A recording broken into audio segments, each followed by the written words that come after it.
Familiar ba sa inyo yan? Yon, tahibo. Tahibo herbal plant. Yan. Familiar sa inyo yan?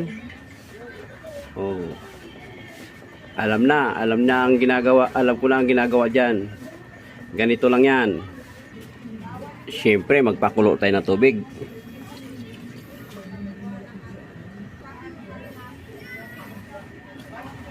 Ayan.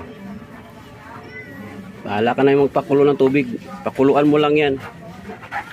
Ito, dahon. Yan. Walang ano yan. Walang limit yan. Kahit ilan ang ilalagay mo dyan. O, tahibo po yan, tahibo. Marami akong tanim dito, tahibo. Yan mga dahon na yan, oh. O. Tanggalin mo yung mga dahon, ilagay mo dyan.